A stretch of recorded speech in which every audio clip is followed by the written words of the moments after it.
Okay, so when did you think so getting into the YouTube thing now, but when did you think, all right, I can actually teach a lot more people, I can scale this? Going to YouTube, or once I had like YouTube? and then was that like the natural platform for you to do that? I was drawn to YouTube really because I missed video production.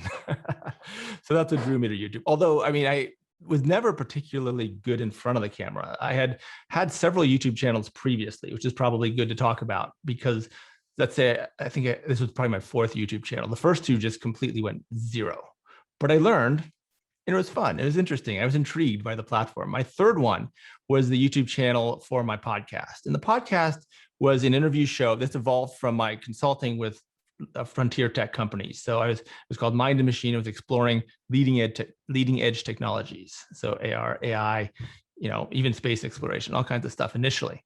Ultimately, it became more focused on expanding human capability. But that got to maybe, by the time I launched the current YouTube channel, which is just called August Bradley, that was called Mind and Machine. It had gotten up to about 7,000 subscribers, but after 3 years. So it took a while, and it was steadily evolving. And the podcast itself was getting about 7,000 downloads in issue 2. So it was somewhat successful, but not like a breakout, blockbuster or anything. But it was really fun, and I learned a lot. But one thing I learned from that is that show was an opportunity for people who had a curiosity to explore something, but it wasn't a need. Like, it wasn't like fundamentally changing their lives. It was just kind of interesting, and that's something that's interesting to know. Cocktail party conversation. But there was no urgency with learning it. It wasn't having, as you talk about, a transformation in their lives.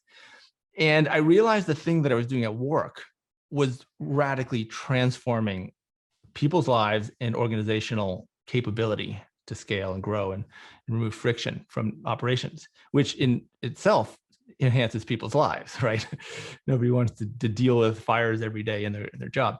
So the idea of doing a YouTube channel on something that really mattered, that would have a serious impact on people's lives, was incredibly appealing, and I thought would be appealing, but it turned out to even be more appealing than I had anticipated. So yeah, that's how it led to wanting to scale it, because I knew I had a solution that it just flat out changes people's lives when they commit to it. It's not for everyone.